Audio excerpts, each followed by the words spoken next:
Prosesnya bagaimana sih dok sehingga si asap-asap ini nih entah dari vape, shisha ataupun dari rokok ini bisa mempengaruhi atau mengganggu kesehatan kita. Terus seorang ibu yang suaminya ngerokok, dia kan hari-hari kan ketemu terus mencium badannya dengan bau rokok begitu ya. Saluran napas kita mengalami iritasi. Nah, iritasi oleh karena zat-zat kimia itu ya. Ternyata nikotin dalam rokok itu dia merangsang neurotransmitter di otak kita. Gitu. Jadi ketika itu terputus, ada suatu zat yang kekurangan di dalam otak orang tersebut.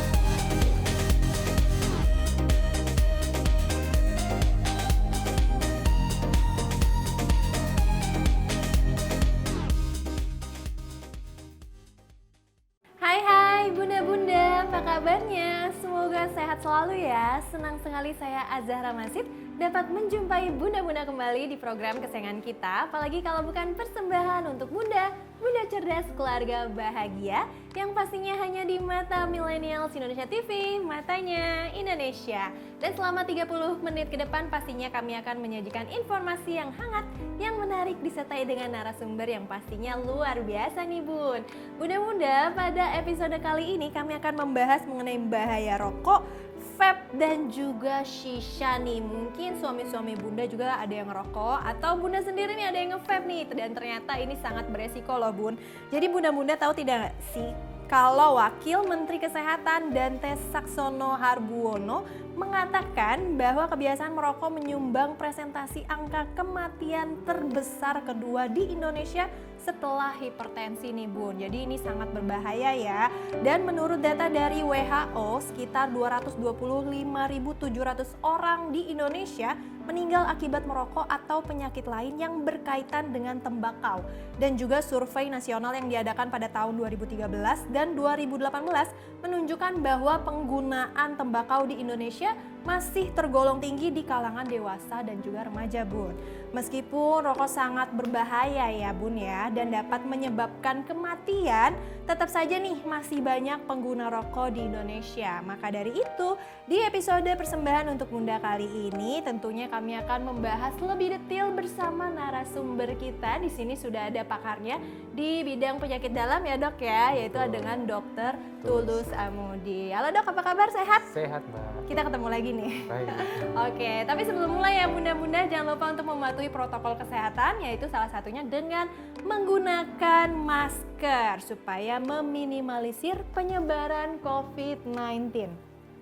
Ya dok, tadi kan sebenarnya sudah diberitakan bahwa untuk mengkonsumsi, bisa dikatakan mengkonsumsi ya, karena kan ini sudah menjadi kayak makanan sehari-hari ya, khususnya bagi para perokok aktif dan juga misalnya yang suka nge-vape juga ataupun nyisha juga seperti itu.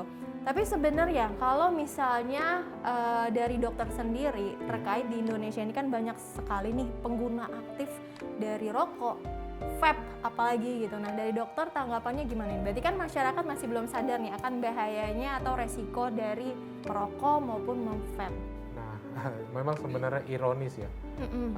Jadi dari dulu memang kita sudah mengeluarkan statement bahwa rokok itu berbahaya. Dari gambar rokoknya aja kalau teman-teman ibu-ibu bisa lihat ya, ada gambar orang kena kanker, terus ada orang yang ininya bolong begitu.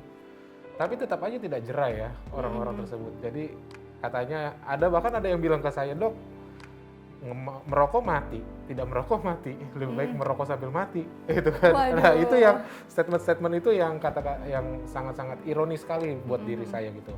Nah itulah jadi tantangan tersendiri buat saya untuk memerangi hidup rokok ini yang tidak baik ini supaya orang-orang ini berhenti. Oke, supaya orang-orang ini berhenti. Nah, Berhenti tapi merokok. sebenarnya ini kan sangat berbahaya, bahkan resikonya bisa menyebabkan kematian. Bahkan kedua setelah hipertensi. Betul. Nah, kalau misalnya dilihat sebenarnya kandungan berbahaya apa sih yang ada pada rokok, terus vape dan bahkan shisha sampai menyebabkan bahkan bisa menyebabkan kematian seperti itu. Jadi kandungan dari rokok ataupun vape ataupun shisha itu banyak sekali zat-zat kimia di dalamnya ya, yang kita hirup. Salah satunya itu nikotin, tar, karbon monoksida, karbon dioksida, dan zat-zat kimia lainnya yang terkandung dalamnya. Nah, begitu itu kita hisap, itu namanya kalau kita menghirup udara kan, itu kan ada namanya sirkulasi di dalam paru-paru kita ya. Di mana sel-sel alveolus yang tadinya dia menangkap oksigen, ketika yang dimasukkan itu adalah bukan oksigen melainkan zat kimia tersebut ya. Sel-sel alveoli di dalam paru-paru kita akan mengalami kerusakan. Akibatnya orang akan menjadi sesak ataupun terjadi kanker ataupun kematian. Nah, berarti asap yang dihasilkan oleh Asap rokok ataupun sisa itu sangat berbahaya dok. Sangat. Dan ada yang membedakan nggak sih misalnya nih ya, kalau bisa disuruh gitu ya, mana yang lebih baik antara shisha, vape ataupun rokok? Jadi kalau mana yang lebih baik itu jawabannya tidak ada ya. Lebih baik hidup sehat tanpa rokok, vape ataupun shisha. Karena pada prinsipnya asap yang kelihatan dari ketiga benda tersebut itu adalah di dalamnya itu udah pasti terdapat kandungan karbon monoksida ataupun tar ataupun nikotin. Nah, yang paling mengerikan itu ya tar, nikotin dan karbon monoksida ini ya, terutama untuk karbon monoksida. Jadi karbon monoksida ini senyawa yang paling gampang berikatan dengan hemoglobin kita. Ketika dia sudah berikatan, nanti ketika oksigen itu lewat, dia nggak akan ditangkap lagi. Akibatnya karbon monoksida terus-terusan itu yang beredar dalam tubuh kita. Begitu itu terjadi penumpukan, maka organ-organ lain ini pasti akan terganggu.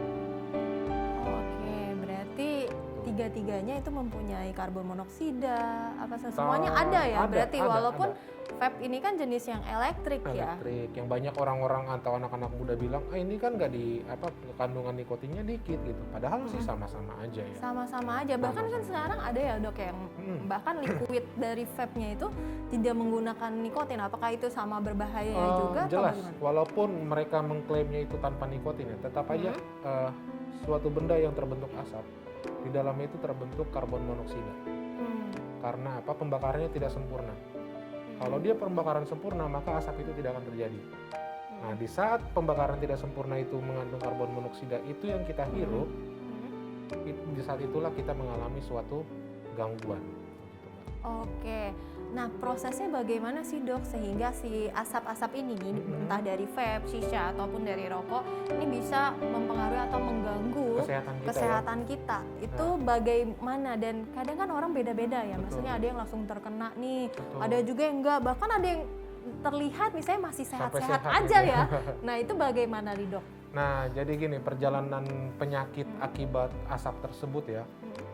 Ketika paru-paru kita terpapar oleh asap ketiga benda tersebut, akan berikatan dengan hemoglobin. Hemoglobin ini tugasnya adalah membawa oksigen. Ketika yang dibawa ini, penumpangnya itu diganti oleh benda-benda yang tidak sehat itu ya, sehingga oksigen itu yang harusnya berikatan, dia tidak mampu berikatan. Itu disuplai oleh organ-organ kita, termasuk jantung. Nah, ketika jantung ini harusnya disuplai oksigen, tapi yang disuplai itu adalah racun, akibatnya mengalami kematian sel-sel jantung itu. Begitu ada sel kematian yang jantung ini cukup banyak, di saat itulah orang terkena namanya serangan jantung. Itu pada jantung, kalau pada otak begitu juga. Nah, perjalanan penyakit seseorang dengan orang lain tentu berbeda. Bahkan ada orang yang sampai 90 tahun, 100 tahun dengan ngerokok, dia baik-baik aja begitu ya.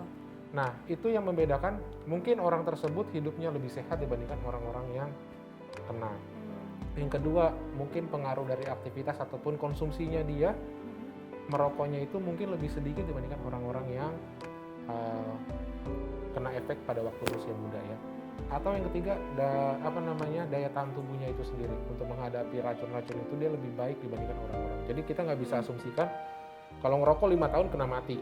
Ada juga sampai 20 tahun, 50 tahun gitu ngerokok, fine-fine aja. Tapi pada prinsipnya itu bahaya. Oke, jadi nggak bisa disamaratakan ya antara satu dengan yang lainnya, karena kan pasti lifestyle orang berbeda-beda, kemudian gaya makannya juga berbeda-beda, apalagi misalnya ada yang olahraga juga ada yang enggak, seperti itu ya dok ya. Nah tapi kan kalau misalnya ada perokok aktif, bahkan misalnya nge-vape juga kan bisa dikatakan aktif. Nisha juga ada, misalnya teman saya yang memang sukanya Nisha terus gitu dok. Tapi sebenarnya kalau misalnya kita hidup di lingkaran yang memang adiktif akan rokok, nge-vape ataupun shisha, apakah ada efeknya bagi orang yang memang pasif, bisa dikatakan seperti itu, bahkan kan tidak pernah merokok ataupun nge-vape dan juga Nisha? Sebenarnya resikonya sama dengan orang yang perokok aktif ya. Kalau dia terpapar terus-menerus dalam waktu yang lama, itu akan memiliki resiko yang secara tidak langsung sama dengan orang perokok pasif. Perokok aktif. Nah, misalnya contoh seorang ibu yang suaminya ngerokok, dia kan hari-hari kan ketemu terus mencium badannya dengan bau rokok begitu ya. Dia akan memiliki resiko yang sama dengan suaminya yang merokok itu. Begitu. Jadi secara tidak langsung ya lebih baik kita menjauhi orang yang merokok ini. Oke, berarti kalau misalnya walaupun kitanya nggak merokok dan gaya hidup kita sudah sehat, tapi ada teman yang merokok, kita bisa terpapar penyakit dan bisa beresiko juga. Jadi mempunyai penyakit-penyakit yang bahkan dialami oleh perokok-perokok aktif seperti itu. Iya, resikonya sama. Kenapa bisa begitu ya dok? Kan beda ya? Kan beda. Misalnya kalau yang perokok aktif kan misalnya langsung nih, terus misalnya udaranya kan kebuang. Nah misalnya teman kita duduknya di sebelah kiri nih, tapi kan sebenarnya ada jarak nih dengan asap yang ada di luar yang sebenarnya itu hasil pembuangan dari si perokok aktif. Nah itu bagaimana prosesnya sampai sama resikonya? Iya. Ya? Jadi ketika kita bakar ataupun Nisha ataupun vape itu ya, ketika kita menghembuskan itu, dia itu racun itu yang kita hembuskan itu masih ada di dalam itu. Dengan kata lain, ketika kita menghirup orang yang sebelah kita ngerokok, akibatnya apa? Kita memasukkan racun yang dia hisap juga gitu. Bahkan sudah sisa pembuangannya Sisa pembuangannya juga sama. Akibatnya resikonya ya kena sama juga. Dan ini juga berlaku juga nih dok sama hasil uap yang dihasilkan oleh orang yang nge-vape ataupun Nisha. Sama juga dong. Kayaknya misalnya ada perbedaan gitu kan. Kadarnya lebih turun gitu contohnya. Kadarnya lebih turun atau lebih sedikit gitu kalau sama yang nge-vape gitu kan. Tidak sih. Pada prinsipnya kan ketika orang merokok ya, entah itu vape, tembakau ataupun shisha, dia kan ada momen dia membuang sedikit asapnya ya. Sisanya ditarik sama dia, dimasukkan ke dalam tubuhnya baru dibuang lagi kan. Nah, ketika momen dia membuang sedikit itu yang sama itu dan kita menghirup ya sama aja ya. Dan kadang misalnya kita juga kadang enak banget kan wangi-wangi misalnya uap shisha ya, wangi-wangi jadi malah dicium gitu, dan kan nggak bagus ya. Malah nggak bagus. Aduh, ini perbincangan yang menarik banget nih dok, tapi untuk resiko lebih lanjut akan dibahas di segmen selanjutnya ya dok ya. Jadi buat bunda-bunda jangan kemana-mana, tetap di Persembahan untuk Bunda.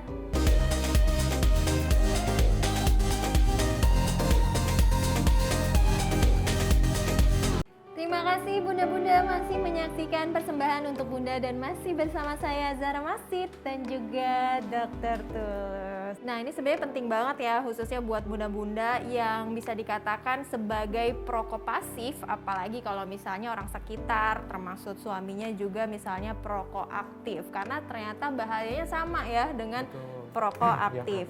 Nah tapi ya dok ya, jadi salah satu penyakit yang disebabkan oleh rokok ini adalah penyakit paru obstruksi kronis atau PPOK. Dan sebenarnya apa sih PPOK itu dan kenapa rokok dapat menyebabkan PPOK? Apakah ini berlaku juga bagi yang nge-vape gitu ataupun shisha? Oke, jadi gini Mbak, ketika kita memasukkan asap rokok baik itu dari vape, shisha ataupun rokok, itu dia akan membuat saluran napas kita mengalami iritasi. Nah, iritasi oleh karena zat-zat kimia itu ya. Iritasi itu akan menyebabkan sel-sel itu meradang atau yang kita sebut dengan inflamasi. Nah, ketika hal itu kita nggak bisa putus, bahkan kita masukkan terus berulang-berulang dalam periode yang cukup lama, iritasi itu kan lama-lama menyebabkan bengkak di saluran napasnya itu. Ketika sudah terjadi pembengkakan saluran napas, ada momen di mana bengkaknya itu tidak mampu balik lagi ke normal. Hmm. Nah, pada prinsipnya saluran napas itu kan seperti selang ya. Hmm. Ketika di dalam selang tersebut mengalami pembekakan, akibatnya lubang untuk saluran napas itu akan makin menyempit. Di momen menyempit itulah seseorang akan mengalami keadaan sesak napas.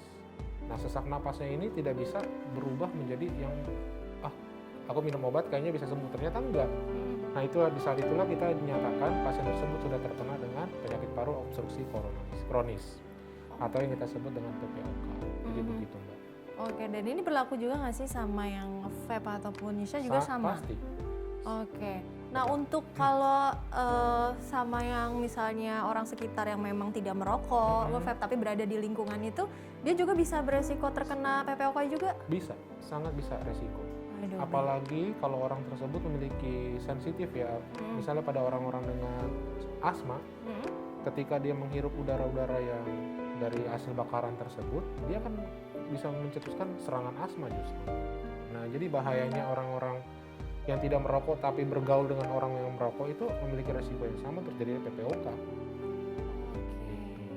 Ternyata ini sangat beresiko ya Resiko Bun ya, sekali. jadi harus berhati-hati. Kalau perlu pakai masker nih, biarpun lagi Biar nggak ngerokok. kena COVID-19 ya tetap pakai masker nih untuk meminimalisir kan, memfilter Betul. ya. Kalau misalnya Paparan berada, dari asapnya ya. iya kalau misalnya berada di lingkungan yang perokok aktif, nge-vape ataupun shisha.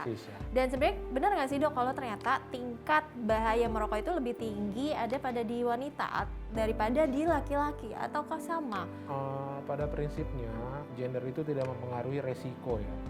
Jadi baik laki ataupun perempuan itu resikonya tetap sama untuk dia mendapatkan efek dari rokok itu atau vape itu ya. Jadi gender itu tidak membedakan ini laki-laki lebih bahaya dibandingkan wanita, enggak.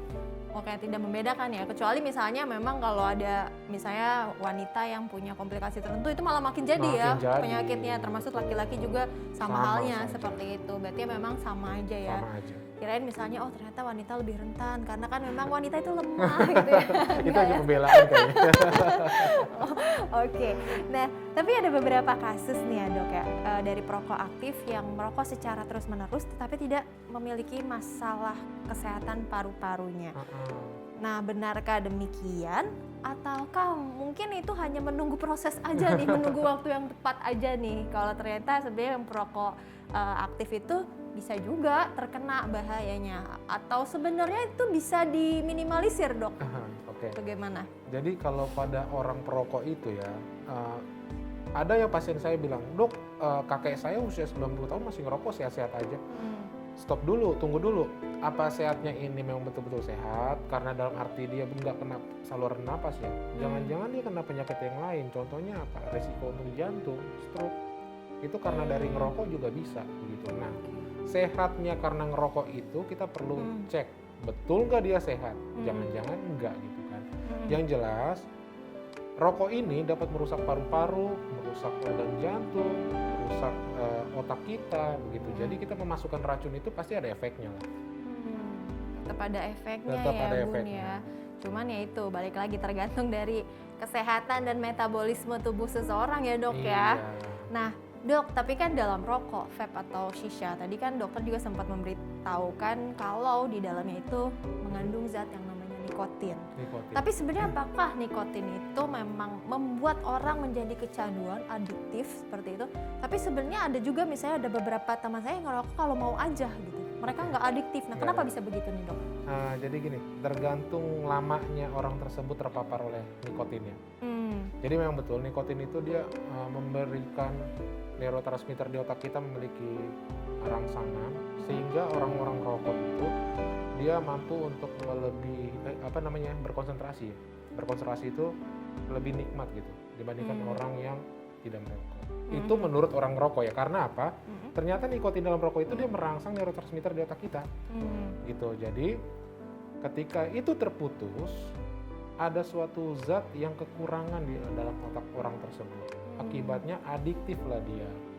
Seolah-olah otaknya itu berkata, saya kurang nikotin, ayo masukin lagi. Akibatnya ngerokok lagi. Yang kedua, sugesti. Jadi pada orang-orang ngerokok, misalnya, saya stres nih makanya saya ngerokok. Itu karena apa? Di dalam rokok itu dia mensugesti dirinya sendiri. Dengan ngerokok saya memberikan ketenangan dalam hidup saya. Saya mampu berpikir, saya mampu lebih berkonsentrasi begitu. Padahal itu hanya sugestinya dia sendiri. Oke, tapi sebenarnya ini bisa aja ya, maksudnya dijadikan hal yang tidak kecanduan juga Bisa, kan sebenarnya. Bisa, sangat bisa. Iya, nah apalagi bunda-bunda sudah mengetahui nih efeknya yang sangatlah berbahaya. beresiko gitu Iya. dan juga berbahaya. Tapi kalau misalnya dilihat seperti apa sih dok, misalnya tanda-tanda orang kecanduan dari nikotin? Pertama, biasanya dia tidak tahan untuk menahan tidak merokok ya. Apalagi dia menyium asap rokok itu dia langsung kayaknya ibaratnya, aduh saya harus ngerokok nih gitu. Sampai bela-belain diri untuk keluar untuk cari tempat merokok, dia akhirnya merokok. Itu adalah orang yang candu sangat berat. Atau yang kedua, begitu bangun tidur, hal yang pertama dia cari adalah rokok. Iya, dan juga kopi ya. Dan kopi. Berapa Itu udah lama ciri-ciri orang perokok berat tuh kayaknya ya. Oke. Bukan nyari air putih dulu gitu atau makanan dulu, dia malah nyari rokok. Itu suatu hal. Dan ini malah nggak bagus ya pagi-pagi, sangat. harusnya kalau ketika bangun tidur ya Olahraga bun ya gitu harusnya ya. minum air putih kan yang didahulukan gitu. Apalagi kan kalau habis tidur ya biasanya kita sudah berolahraga kan secara tidak langsung kan ya dok, karena kan mengeluarkan keringat Iya. gitu. Nah itu harusnya minum dulu untuk menggantikan cairan yang ada di tubuh. Tubuh. Baru ngopi, dan sebenarnya kalau ngopi juga baik juga kan sebenarnya kalau kopinya Boleh. gitu. Kopinya doang ya, Kopinya nggak ada doang. temennya ya. Nggak ada temen dia. Oke, nah dok ini kan ada juga nih bupropion dan varenicline ini adalah obat-obatan dari resep dokter yang digunakan untuk membantu orang untuk berhenti merokok. Emang apakah benar yang pertama, dan kedua seberapa efektif sih untuk obat-obatan tersebut? Jadi gini, ketika dokter ada yang mengkonsultasikan pasiennya, atau pasien mengkonsultasikan kepada dokter tersebut, dok saya ingin berhenti merokok tapi saya susah, di mana dia sudah sangat candu berat terhadap rokok tersebut ya. Memang karena dia sering terpapar oleh asap rokok di otaknya dia, ada senyawa nikotin itu yang dia begitu dia stop dia akan mengalami gejala withdrawal ataupun sakau lah istilah awamnya ya. Nah untuk mengganti sifat sakaunya dari nikotin ini kita memberikan medikamentosa tersebut, bupropion dan juga varenicline itu. Nah, bupropion ini adalah sebenarnya kita gunakan pada orang-orang dengan gejala depresi. Oke. Jadi orang dengan moodnya rendah dikasih bupropion ini, dia akan mengalami moodnya stabil. Nah, ingat pada prinsipnya nikotin itu juga sama, dia menyebabkan eksitasi. Eksitasi itu artinya semangat, fokus begitu ya. Ketika itu di stop, pasti dia akan mengalami suatu mood yang rendah. Nah, di saat itulah kita kasih bupropion ini sehingga moodnya itu menjadi stabil. Cuma selain dari medikamentosa kita perlu juga namanya psikoedukatif atau psikoterapi. Psikoedukatif ini kita selalu menguatkan ke pasien tersebut. Ayo kamu bisa, kamu pasti bisa melawannya begitu. Oke, nah penting banget ya, apalagi berarti kecanduan dari rokok aktif ataupun vape dan juga sisanya dan sebenarnya bisa dihandle juga ya sama dokter-dokter terkait. Tapi buat bunda-bunda yang ingin mengetahui lebih lanjut ya, jangan kemana-mana, tetap di Persembahan untuk Bunda.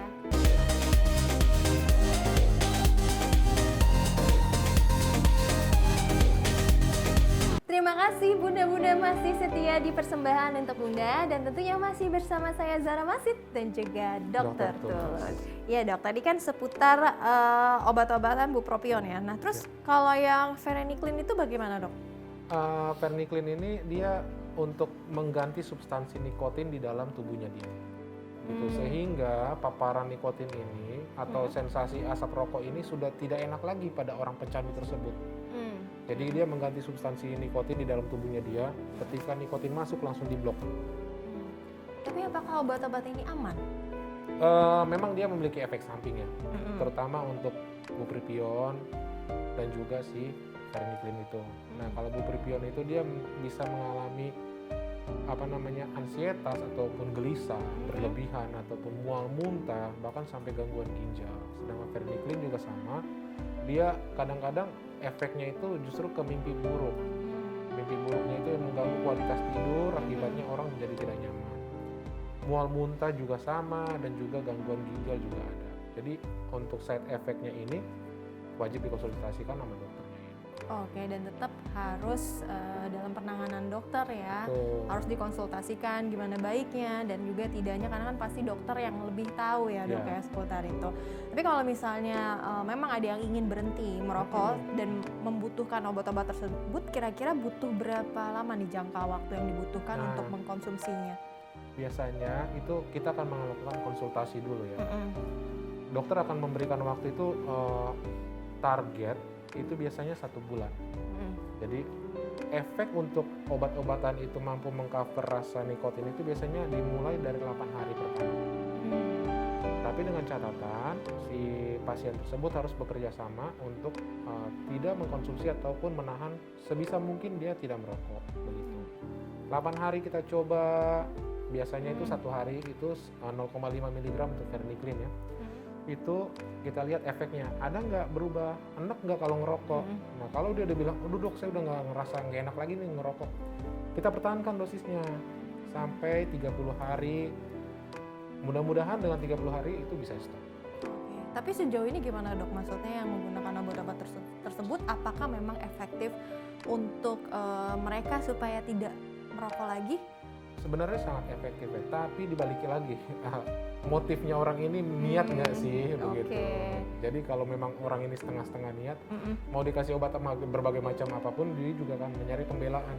Aduh dok saya kayaknya nggak enak dok kalau lagi nggak kerja. Ini kan namanya pembelaan ya. Iya, iya. Berarti memang tergantung dari motivasinya Motivasinya, ya. ya. Orang-orang tersebut apakah memang mau berhenti ataupun tidak. Ya dok, di sini kita ada mitos atau fakta nih seputar rokok, vape ataupun shisha. Dan supaya bunda-bunda juga tahu kalau ini tuh mitos atau fakta ya bunda-bunda. Kira-kira nih dok, mitos atau fakta rokok filter itu lebih aman untuk digunakan? Dibandingkan dengan rokok kretek. Iya, betul. Oke. Rokok kretek atau sigaret ini memang dia zat kimianya itu yang kita hisap itu lebih banyak dibandingkan rokok filter. Tapi pada prinsipnya zat kimia atau asap yang kita masukkan itu sama-sama bahaya ya. Nah cuma lossnya dia atau beratnya dia, kandungan dia asapnya itu mengandung nikotin antara filter dengan si kretek itu jauh lebih besar si kretek. Tapi untuk resikonya sama-sama bahaya. Oke, berarti ini sebenarnya fakta ya kalau rokok filter lebih aman untuk digunakan tapi tidak untuk tubuh bunda-bunda. Karena ini bahaya ya. Ini kita hanya membahas seputar mitos ataupun fakta. Kemudian nih, mitos atau fakta nih dok, resiko merokok akan menurun dengan beralih ke produk rokok berlabel, misalnya mild atau light. Oke, jadi itu sebenarnya mitos ya. Mitos. Karena apapun rokoknya, ya resikonya tetap ada sih. Mau itu mild, mau itu sangat-sangat mild, itu Jadi ini adalah mitos ya. mitos. Intinya semuanya berbahaya, mau yang mild ataupun yang light ya bun ya. Kemudian mitos atau fakta, vape dan shisha ini lebih aman dibandingkan rokok biasa karena tidak ada proses pembakaran. Sangat-sangat mitos. Oke, bisa dijelaskan dong. Jadi Kenapa gini, misalnya? walaupun dia tidak dok ini kan nggak dibakar. Ntar dulu, kalau vape itu kan ada elektriknya yang untuk menghasilkan asapnya ya.